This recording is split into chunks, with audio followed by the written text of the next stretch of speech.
Revisionist history has been popularized in movies lately, and also predicting the future in movies has been popular. Red Dawn is both of these. Wolverines! Red Dawn is a revisionist history about the Cold War gone bad for America.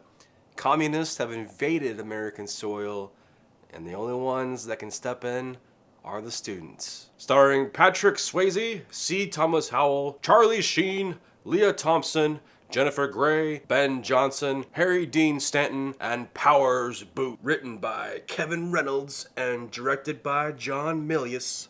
1984's Red Dawn. Now, the key to survival for these Wolverines is simple. Piss in a car radiator, drink deer blood, and raid your local sporting goods store, and don't forget the football. What I really liked about Red Dawn is the premise. American soil was under attack, it went wrong, the Cold War went wrong, and starting out the film with an invasion. These communists invade, you have Russia and Cuba teaming up, and they invade this small Colorado town in this really dramatic scene where the teacher comes out and he's shot to death in front of the students. All that's left really are these Patrick Swayze, who's the older brother. He rallies these group called the Wolverines in the wilderness and teaches them how to survive. Another thing I really liked is Harry Dean Stanton's monologue in here. He plays the father of Charlie Sheen and Patrick Swayze in this, and it's just, you hire Harry Dean Stanton for this kind of role. He gives the performance maybe of the film, but it's definitely the monologue of the film.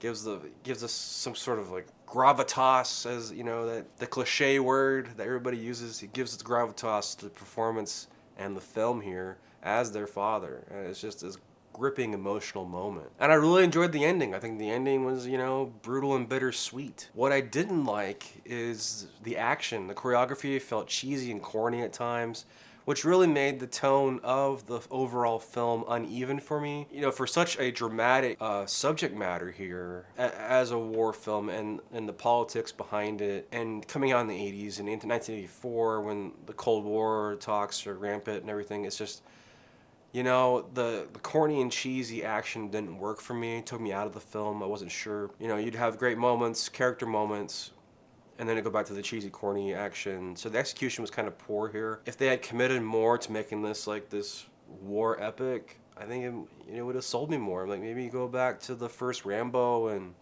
make it more gritty like that, action-wise. There are some cool stuff here. You have like guerrilla warfare that the Wolverines pull off. Certain things, they dig holes and then they jump out of holes and stuff.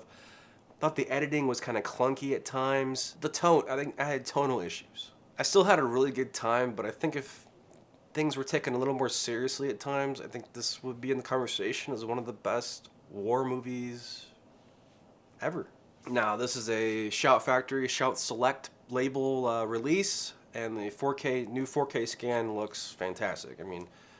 The best presentation and the best sound ratings. I can give it highest grades possible here. It also includes a look back at Red Dawn, interviews with Doug Toby, casting director, production designer, and editor of Red Dawn Rising featurette, Training for World War III featurette, and Building the Red Menace featurette.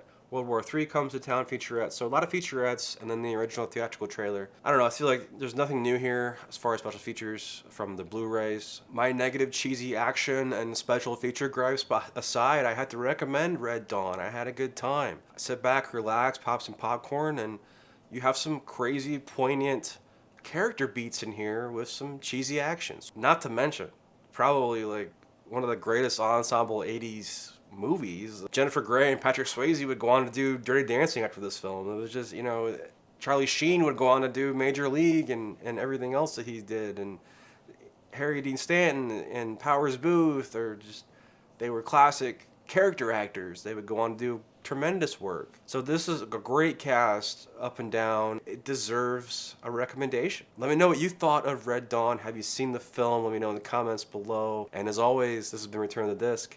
I'm Dan. Oh, and a special shout out to Robert Swenson for recommending Red Dawn. If you guys have any recommendations for future reviews, let me know in the comments, and I'm always down to consider them. And be sure to like and subscribe to videos. Peace.